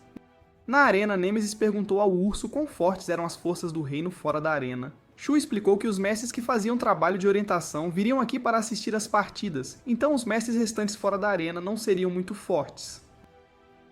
Ray se manifestou, dizendo que ainda poderia haver mestres poderosos que não vieram assistir à partida. Shu continuou, dizendo que Franklin poderia ter medidas contra os fortes. Ele apontou para fora do portão para uma longa fila de pessoas com rostos hostis, segurando armas, adivinhando que deviam ser as pessoas de Franklin. Ray sussurrou que todos haviam caído em uma armadilha, se ao menos não houvesse uma barreira. Enquanto falava, ele caminhou para colocar a mão na barreira, inesperadamente descobrindo que sua mão podia atravessar. Ray se virou para olhar para todos surpreso. Uma pessoa próxima, vendo isso, perguntou a Ray se ele tinha alguma habilidade relacionada a barreiras. Shu apenas perguntou a Ray em que nível ele estava atualmente. Ouvindo o número 41, Shu riu alto dizendo que entendia que esta era uma barreira de arena, então Ray poderia sair. Esta barreira era usada para impedir que as pessoas entrassem e saíssem, mas não afetaria ninguém de nível 50 ou abaixo. Outro mestre, ao saber dessa informação, chamou em voz alta para que os mestres abaixo do nível 50 se preparassem rapidamente para a batalha. Enquanto os mestres acima do nível 50 com profissões de suporte deveriam bufar os recrutas e equipar habilidades de cura. Shu cautelosamente aconselhou Ray que isso poderia ser uma brecha e também poderia ser uma armadilha. Afinal, Franklin, a pessoa que eles estavam enfrentando, era um superior, então Ray poderia morrer. Ele queria saber se Ray estava pronto. Ray respondeu que, com uma situação envolvendo uma garotinha sequestrada e a cidade caindo no caos, com seu humor desconfortável, como ele poderia ignorar? Chu havia antecipado que Ray responderia assim e lhe deu seus itens restantes, dizendo para ele tentar sobreviver. O grupo que estava do lado de fora havia sido arranjado por Franklin para esperar os recrutas saírem e matá-los todos. A primeira pessoa que eles encontraram foi Ray, que os cumprimentou com uma cortina de fumaça tóxica. Assim que eles recuperaram o espírito de luta, Brooks Merlin veio e devorou mais da metade do grupo. Acima, um pássaro de pedra lançou fogo, fazendo o grupo perder a direção. Franklin olhou para o mapa em sua mão, sussurrando que tudo estava acontecendo como ele pensava. Lá dentro, pontos verdes e vermelhos indicavam o número de tropas de ambos os lados. Elizabeth curiosamente perguntou o que ele estava olhando. Ele não hesitou em mostrar a garotinha. Ele até explicou pacientemente que os pontos vermelhos eram seu povo e os pontos azuis eram do reino. Ele admitiu que o reino tinha vantagem com mais pessoas e alguns indivíduos fortes. Justo neste momento, um pedido de ajuda chegou a Franklin através do mapa. A garotinha percebeu que, graças a este mapa, os dois poderiam evitar locais com mestres. Franklin riu dizendo: "Viu só, eu sou o fraco." Assim que ele terminou de falar, foi puxado por um gancho de metal em seu pescoço, cuspindo sangue enquanto caía. Elizabeth também foi levada. Ray, lá embaixo, liderou Rook correndo para o oeste. Rook o seguiu, sem entender por que ele escolheu essa direção. Ray explicou que era porque ele se lembrava do lembrete de Hugo sobre o portão oeste. Ele adivinhou que devia haver algo importante lá. Depois que Marie recuperou a princesa, a garotinha correu em direção à arena. No caminho de volta, Elizabeth havia devolvido o mapa a ela, explicando seu princípio de funcionamento. Assim que estavam prestes a chegar à arena, Elizabeth, em suas costas, foi mais uma vez capturada por Franklin. Ele disse que ela realmente havia vencido, super assassina. Se não fosse pelo monstro transformador, o ferimento o teria matado.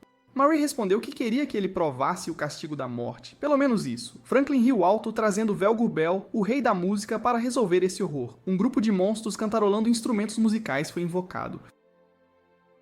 Finalmente, Franklin havia trazido essas pessoas apenas para lidar com casos excepcionais como o dela. Marie encontrou alguém familiar, uma criança que uma vez segurava instrumentos musicais e dançava. Ela havia pensado que era apenas uma criança. Mas hoje, diante dela, estava um inimigo. Ela apontou sua arma para o oponente. Agora estava em sua mira, só podia morrer rapidamente. Velderbel perguntou por que ela estava com tanta pressa. Deixa eu executar um Hacking antes que ela morresse. Do outro lado, um grande número de recrutas escapando da arena havia sido eliminado por Hugo. Hugo admitiu que os mestres em Gideon eram realmente fortes, muito mais fortes do que ele. Ele, um guerreiro veterano com experiência em lutar contra humanos, não se deixaria ser derrotado. Maui estava com raiva porque disparou vários tiros contra seu oponente, mas não conseguiu acertar nenhum. Velderbel usou ataques sonoros para destruir tudo, impedindo-a de se esconder para atacar. Marie não queria admitir, mas havia encontrado algo formidável. Ela parou de resistir e elogiou sua performance como magnífica, perguntando se essa era a habilidade do rei da música. Marie demonstrou curiosidade, perguntando por que ele se juntou à Associação de Fabricação de Robôs. Velderbel respondeu firmemente que era porque Franklin poderia se tornar um herói. Ele queria testemunhar o momento em que um herói surgisse. Depois de responder a pergunta, Velderbel ajustou os robôs tocando instrumentos ao redor dele para uma partitura diferente. Humanos não conseguiam se adaptar a sons de baixa frequência, fazendo Marie cuspir sangue dolorosamente. Ela foi então pega em outro vórtice controlado pelo som de Velderbel. Enquanto enfrentava o perigo, ela se lembrou da personagem Marie na história em quadrinhos que desenhava. Como não conseguia mais encontrar inspiração para se tornar Marie, ela recorreu ao jogo esperando que ao jogar como Marie, ela vivesse novamente. Atualmente, ela ainda não conseguia continuar desenhando a história, mas podia sentir Marie vivendo neste mundo. Essa razão sozinha era suficiente para ela tentar existir neste mundo. Marie inesperadamente explodiu com poder, atacando Velderbel repetidamente por trás, deixando-o incapaz de resistir. Marie possuía uma habilidade suprema, a técnica furtiva, que podia torná-la completamente invisível. A habilidade de invisibilidade era extremamente poderosa, mas também consumia muita mana, então ela tinha que acabar com ele rapidamente. Ouvindo sua declaração, Velderbel controlou os robôs para continuar criando som, dizendo que não queria que terminasse ali. Esta noite poderia ser um grande ponto de virada para o reino, mas Marie não lhe deu essa oportunidade.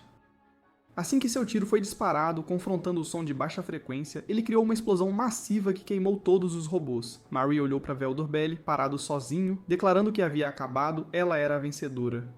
Ele se perguntou por que todos que ouviram aquela música morreram, mas ela não foi afetada. Marie se desculpou, informando-o que nem ela nem o pequeno embrião ao lado dela podiam ouvir nada, embora ela quisesse ouvir para ver como era. Agora não era a hora. A explosão que acabara de ocorrer soprou o ar circundante, então o som não podia passar. E neste momento, adeus a Velderbel. Franklin, observando o mapa, soube que Velderbel havia sido eliminado. Ele era uma pessoa muito poderosa, então Franklin adivinhou que Marie atualmente não tinha mais força para matá-lo. Ele orou silenciosamente para não encontrar mais ninguém como ela, mas ainda tinha que se proteger contra os poucos mestres restantes, como Ray. Franklin lamentou que antes deveria ter lhe dado um frasco de veneno em vez de remédio para ouvido de cachorro. Ele encontrou o Hugo olhando para os mestres que haviam sido transformados em gelo e o elogiou por ser formidável. Mas ele queria mudar o plano para trazer Ray para cá. A simples razão era que ele queria lutar com ele. Franklin passou por apenas um portão antes de ver uma visão maravilhosa. O povo do reino havia se alinhado em uma longa fila esperando ordens de batalha. Grandria liderou a formação com outros dois comandantes, perguntando se ele era Franklin, pois ela havia vindo buscar a princesa Elizabeth. Vendo todos preparando armas, ele perguntou se eles realmente ousavam atacar. Grandria disse para ele não se preocupar. Eles eram todas forças reais que haviam estabelecido magia que não podia prejudicar a realeza. Franklin não esperava que ela lançasse um ataque enquanto falava. Felizmente, ele tinha um amuleto protetor, ou teria perdido a vida. Era outra super assassina. Franklin sussurrou que alguém teria que sangrar hoje. Do lado de Hugo, as coisas não estavam indo bem. Ele era continuamente assombrado por memórias do passado. Psycho perguntou preocupado se ele estava desconfortável.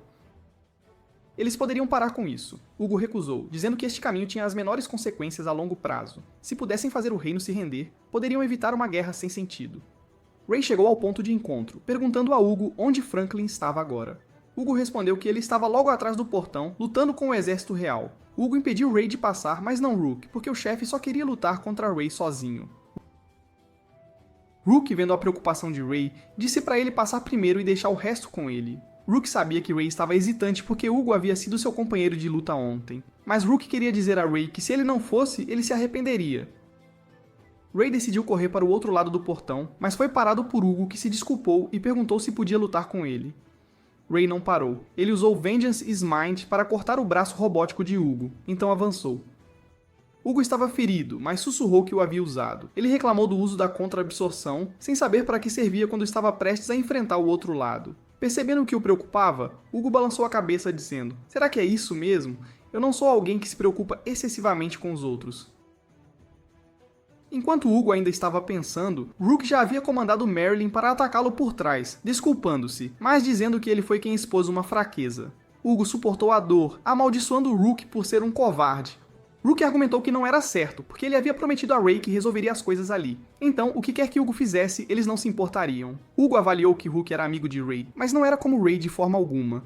Rook não negou. Ele admitiu que não era tão bom e era por isso que admirava Ray. Além disso, Hugo havia feito Rook sentir mais ódio. Babylon gritou surpreso que esta era a primeira vez que ele odiava alguém. Rook sentiu que Hugo era muito nojento. Ele era uma pessoa indecisa e odiosa como outra pessoa? Hugo respondeu que não entendia o que Rook estava dizendo, mas de qualquer forma, prepare-se para ser congelado como aqueles antes. Ele não o deixaria passar pelo portão. Rook se recusou a ceder, dizendo que o derrotaria com tudo o que pudesse superar como amigo de Ray. Do outro lado do portão, Grandria e o líder Lindus estavam tendo dificuldade com um monstro de muitos olhos que podia atacar de todas as direções a longo alcance.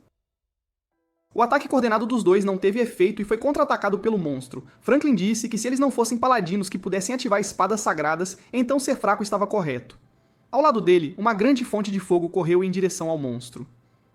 Franklin sussurrou que a pessoa que ele estava esperando havia chegado. Ray apontou sua espada para Franklin, declarando que ele pagaria pelo que havia feito. Rook usou sua habilidade de leitura mental para prever as ações de Hugo durante a luta. Ele sussurrou que daria um passo à frente com o pé esquerdo e balançaria a lâmina da mão esquerda. Rook desviou suavemente e ordenou a Marilyn que atacasse. Hugo sentiu-se extremamente desconfortável, sendo corretamente previsto em cada ação. Se isso continuasse, ele ficaria exausto. Ao mesmo tempo, Rook estava pensando na habilidade de congelamento de Hugo. O alcance de cada congelamento era o mesmo, mas o tempo era diferente. Rook conseguiu calcular que após a primeira vez seriam 39 segundos. A terceira vez apareceu em 130 segundos, e o maior divisor comum era 13. Rook pensou que este número 13 devia ter algum significado especial. Rook sussurrou que precisava se concentrar em pensar por um momento e deixar Marilyn cuidar de tudo. Finalmente, ele percebeu que havia 3 maneiras de congelar. Uma era o congelamento baseado no tempo, como havia acontecido com ele e Audrey. O pássaro de pedra, recém-invocado, já estava meio congelado. Rook observou o segundo tipo, mestres completamente congelados, e o tipo final, como Marilyn, que tinha que suportar sem ser solidificada. Ele pensou que devia haver alguma regra para esses congelamentos. Rook ficou parado com mais 2 segundos antes de ser atingido por um ataque inevitável. Ele tentou abordar de um ângulo diferente. Rook percebeu que o nome do embrião de Hugo e sua habilidade não eram os mesmos. Cocytus era o inferno gelado para traidores na Divina Comédia de Dante, onde Satanás estava congelado, roendo eternamente os traidores. Rook se perguntou se havia outras áreas afetadas por seu nome. Rook permitiu-se levar um golpe do oponente, voando com força contra a parede com fumaça saindo. Babylon chamou seu nome freneticamente. Psycho disse que havia acabado, mas Hugo respondeu: ainda não. Ele emergiu novamente das ruínas, declarando que seria ali que o derrotaria. Hugo lembrou que Laporte de Enter continuava a corroer seu braço. Rook admitiu que isso era verdade? Talvez sua habilidade o tivesse atacado com sucesso. De qualquer forma, ele havia pessoalmente derrubado várias pessoas na batalha contra o assassino. A essa altura, Rook podia ver claramente que Laporte de Enter era uma habilidade baseada no número de mortes da mesma espécie. Como o Hulk havia derrubado 7 pessoas, o índice de congelamento a cada vez seria de 7%, e a cada 13 minutos o grau de congelamento aumentaria em mais 7%. O inferno gelado congelava traidores que haviam matado sua própria espécie. Hugo elogiou Hulk por deduzir muito bem, mas talvez fossem apenas as condições certas. Hulk sorriu, respondendo que ouvi-lo dizer isso o fazia sentir-se ainda mais correto. Era também por isso que ele odiava Hugo. Ele odiava pessoas que demonstravam dúvida e engano externamente. Hulk afirmou que Hugo, como Ray, via este mundo como semelhante ao mundo real, não apenas um jogo. No entanto, as ações de Hugo realmente causavam desconforto aos outros.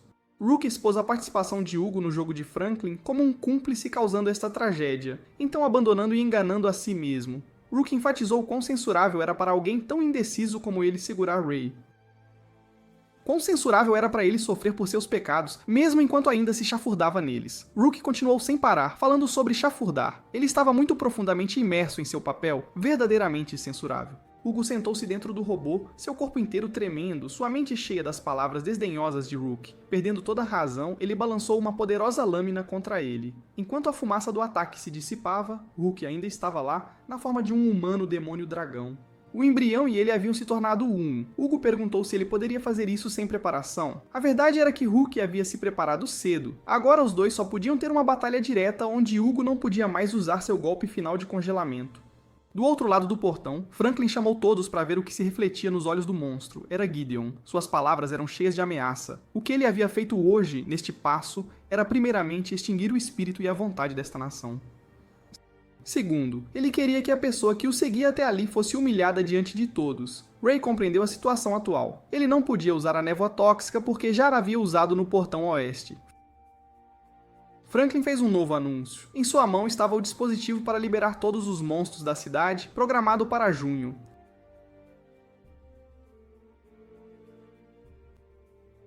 Após falar, ele jogou o interruptor na boca do monstro. A única forma de impedir isso era derrotar este RSK. Grandria repreendeu com raiva que aquele cara era realmente louco.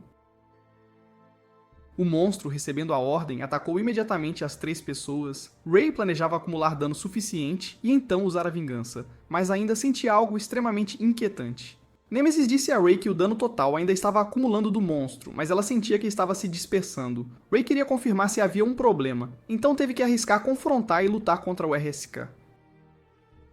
O resultado não foi além do esperado. O ataque não causou dano ao monstro. Franklin riu alto, repetindo a pergunta de Ray sobre por que a vingança era a habilidade suprema que podia ser infligida a todos os alvos.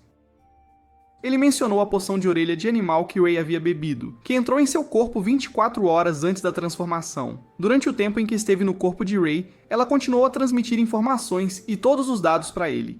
Portanto, não havia informação sobre Ray que Franklin não soubesse. Ray riu, perguntando se um superior como ele precisava ir tão longe para derrotá-lo. Franklin, ao contrário, respondeu seriamente: "Veja, o plano já foi quebrado uma vez por você."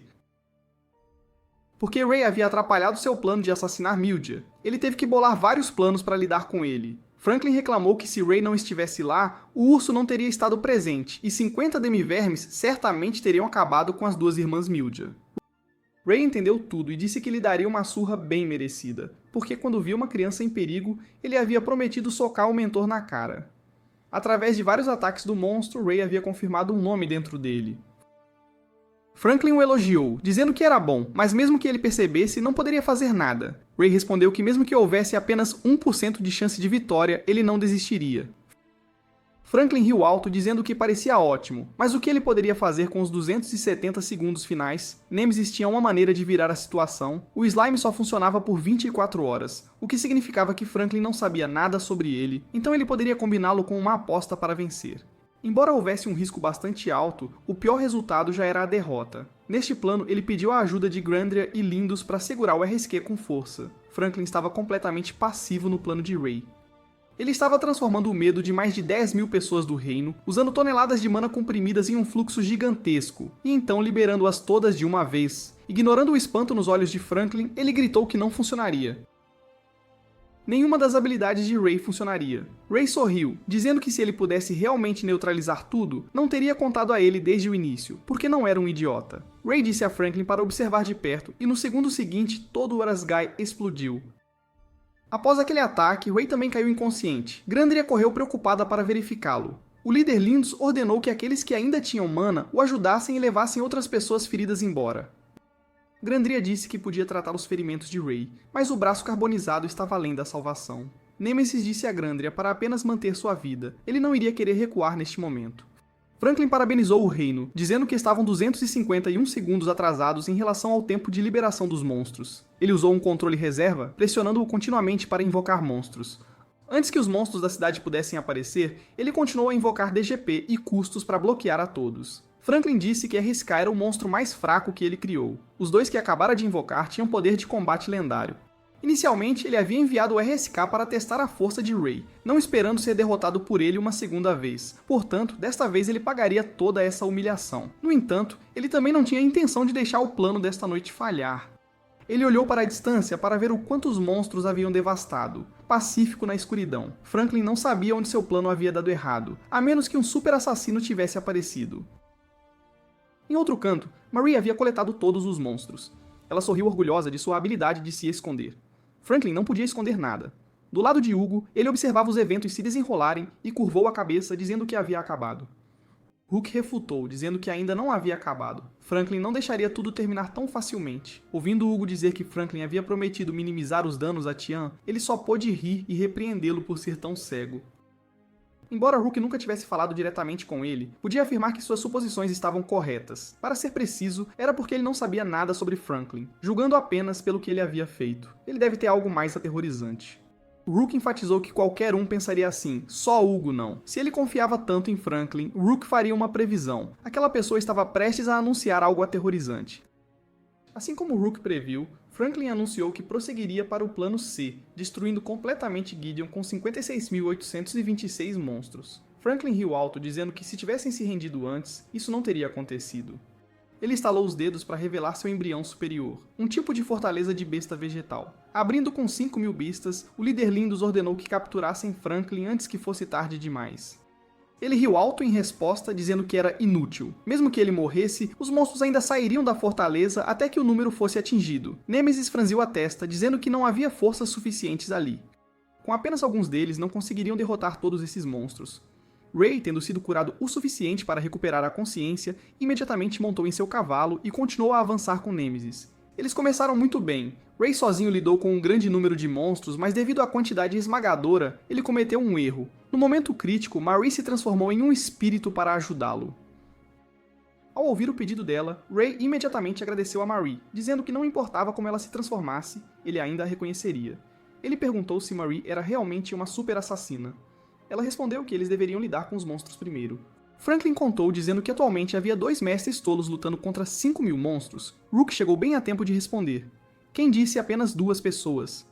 Atrás dele, ele liderava uma longa fila de outros mestres. Depois de cumprimentar Ray, ele se virou para cumprimentar a dama fuliginosa. Marie perguntou com raiva quem ele estava chamando de fuliginosa. Franklin olhou para um grupo de recrutas. Hugo claramente poderia tê-los controlado, havia apenas uma possibilidade. Ele os havia deixado ir. Ele riu em aceitação, afinal ele foi quem traiu primeiro. Na arena, Shu rompeu a barreira, aproximou-se de Figueiro e disse-lhe para resolver as coisas ali, parando imediatamente o que quer que os dois abaixo das arquibancadas quisessem fazer. Shu iria se conectar com a habilidade que o jovem Ray havia obtido. Franklin olhou para a cena de seus monstros sendo mortos, parecendo muito desconfortável. Ele mudou para outro plano, direcionando o monstro Rei Dragão para Ray. Ray olhou para o monstro com seu corpo gigantesco e força enorme, sussurrando para Nemesis que ele poderia morrer nesta batalha. Mas ele não deixaria essa morte ser em vão. A segunda coisa com a qual ele precisava da ajuda de Nemesis era que, quando atacado, o contador de dano pudesse refletir o ataque de volta. Por causa deste plano, quando atacado pelo Rei Dragão, Ray não se esquivou. O reino inteiro assistiu a este momento com horror. Shu chegou bem a tempo de romper o cerco, ajudando Ray. Ele o repreendeu, dizendo que se quisesse morrer assim, deveria encontrar um lugar mais legal. Shu ensinou que o contador de dano deveria ser usado quando ele soubesse que poderia derrotá-lo e sobreviver. Com sua decisão atual, vencesse ou perdesse, Ray morreria. Enquanto Shu falava, ele demonstrou matando o Rei Dragão para Ray ver. Depois disso, ele deu um tapinha na cabeça de Ray, dizendo que ele havia se esforçado mais do que o esperado, e teve sorte de ter mantido sua vida. Ele havia cumprido sua promessa de vir. Shu colocou o anel de telepatia, anunciando que o plano de Franklin esta noite havia cometido um erro. O erro foi escolher confrontar ele e Ray. Em seguida, seria a eliminação de todos os seus monstros. Após este anúncio, Shu confrontou sozinho todos os monstros que emergiam da fortaleza tão facilmente quanto jogar pedra, papel e tesoura. Franklin se perguntou como ele poderia fazer isso, a menos que tivesse artes marciais aprimoradas da vida real. Zunil, parado na arena, perguntou curiosamente a Fígaro como aquele urso podia fazer aquilo. Fígaro respondeu que ele era apaixonado por artes marciais todos os dias. Mas o que mais interessava a Zunil no momento era quando o outro ativaria as duas pessoas sentadas sob as arquibancadas para que ele pudesse finalizá-las com sua habilidade suprema. Mesmo neste momento, Franklin ainda subestimava a força de Shu, pensando que o poder individual não poderia igualar o grande número de monstros avançando em Gideon de todas as direções. No entanto, Shu estava um passo à frente, trazendo um canhão de navio de guerra com destruição de área ampla. Todos os monstros que saíam foram mortos. Franklin pôde entender que não tinha mais como vencer. Ele pegou outro controle, querendo apagar a vitória de todos e seu próprio fracasso. O botão do controle foi ativado por Franklin novamente. Na arena, como se explodindo com cenas de Shu lutando contra monstros, as pessoas abaixo aplaudiram. Incrível, mestre! Um estrangeiro sentado nas arquibancadas, assistindo a batalha pela tela, sussurrou sobre expandir o alcance da magia, magnificar o poder mágico, ocultar a magia e, finalmente, transmitir um pouco de mana para cada habilidade de amplificação mágica, ele pensou, e então transferiu 50.000 completos para cada habilidade. Um velho ao lado dele perguntou preocupado se algo estava errado com ele, porque ele continuava curvando a cabeça. Ele sorriu em resposta, dizendo que era apenas um inseto sob seu pé irritando seus olhos. Hoje, muitas coisas aconteceram fora do plano de Franklin. Especialmente o estilo de luta do Rei da Destruição, Shu, o fez questionar se ele estava jogando limpo. Franklin calculou que o número de balas que ele havia usado devia ser mais de 3.000 de luz. Ele sempre teve uma pergunta: por que Shu não atirou em Pandemonium? Ele tinha certeza de que se Shu quisesse, poderia ter feito isso antes de liberar todos os monstros. Talvez ele estivesse executando outro plano. Ray, tendo sido apoiado por Shu na luta contra os monstros abaixo, aproximou-se de Franklin sozinho. Ainda havia algumas questões que ele queria resolver com ele. Franklin olhou para Ray um tanto desconfortável. Tanto seu irmão quanto sua irmã eram superiores, e o irmão possuía um embrião poderoso. Como isso pôde acontecer? Ele perguntou por que Ray havia procurado a ajuda de seu irmão a todo custo para se aproximar dele. Ouvindo que Ray tinha 3 razões, Franklin reclamou que eram muitas, mas a primeira razão devia estar relacionada à princesa Elizabeth. Ele estava curioso sobre as outras 2 razões de Ray. Ray simplesmente perguntou a Franklin o que Tian significava para ele. Ele imediatamente entendeu que era sobre se Infinite Dendrogram era um mundo real ou apenas um jogo. Ele de repente riu alto, dizendo: "Isso mesmo, poderia ser apenas um jogo?" Além dos aspectos do sistema, tudo excedia o escopo dos jogos virtuais. Ele disse honestamente que, sem um sistema constantemente enfatizando que era um jogo virtual, nem mesmo ele poderia determinar. Em sua opinião, este era um plano de construção de mundo virtual em escala global, e as pessoas presentes nesta fase eram os sujeitos de teste, mas não era muito provável que a tecnologia avançada tivesse ido longe demais. Franklin disse a Ray que poderia haver um mundo existindo como ele pensava, ou talvez alienígenas. Ray perguntou o que ele pensava sobre as pessoas neste mundo. Franklin respondeu que eram olhos tão sofisticados que não podiam ser distinguidos de humanos ou pessoas de outros mundos, ou possivelmente ciclos de vida equivalentes aos 2 anteriores. Franklin continuou dizendo a Ray que mesmo que este lugar existisse na Terra, ele ainda executaria o plano de hoje. Ele perguntou a Ray em troca se essa era a verdadeira pergunta que ele queria fazer. Ray gritou com raiva, perguntando como ele podia fazer tal coisa. Ele simplesmente respondeu que era porque não queria que ninguém bloqueasse seu modo de vida. Ele não queria mais continuar essa conversa e perguntou a Ray qual era a terceira razão. Assim que Ray estava prestes a fazer a terceira pergunta, a fortaleza foi atacada. Franklin, também sem paciência para responder, disse que ainda tinha a princesa Elizabeth. Por reflexo natural, ele olhou ao lado dele. A princesa havia desaparecido sem que ele percebesse. Ele percebeu que Ray era apenas uma isca. Todos os planos haviam desmoronado, e ele desejou que houvesse alguma forma de escapar. Franklin viu Ray destemidamente carregando sua espada e avançando em sua direção. Ele sorriu, adivinhando que a terceira razão era derrotá-lo. Franklin curvou a cabeça, admitindo que havia perdido hoje, mas haveria um dia em que ele retornaria. Ambos ficaram chocados, arregalando os olhos ao ver Hugo aparecer. Hugo declarou que usaria todos os meios para proteger Franklin. A batalha entre Ray e Hugo começou oficialmente. Ambos tinham algo a proteger, deixando de lado sua amizade recém-formada. Franklin ficou parado observando a batalha se desenrolar, vendo Hugo ser morto pelas próprias mãos de Ray. Ele se levantou novamente das ruínas. Indo em direção a Franklin, agora era a hora de resolver a terceira razão. O plano de Franklin desmoronou completamente quando ele foi desesperadamente morto por Ray, e assim o jogo de Franklin terminou com uma gloriosa vitória para o reino. Os 3, Shu, Figueiro e Zunil, secretamente abriram uma festa juntos após uma batalha exaustiva. Figueiro ficou muito impressionado com a ação de última hora de Zunil de esmagar a figura subterrânea antes que Franklin pudesse executar seu plano. Zunil disse que o monstro que ele matou não havia se movido em nada. Depois de matá-lo, ele usou uma habilidade para verificar a terra ao redor e encontrou algo. Shu apertou o pedaço de terra que havia recebido. Era um tipo de solo que restringia magia. Nada podia se mover se estivesse cercado por isso. Shu continuou dizendo que ele adivinhou que a Rainha das Feras, a garota carregando o esquilo bebê, tinha um plano completamente diferente de Franklin.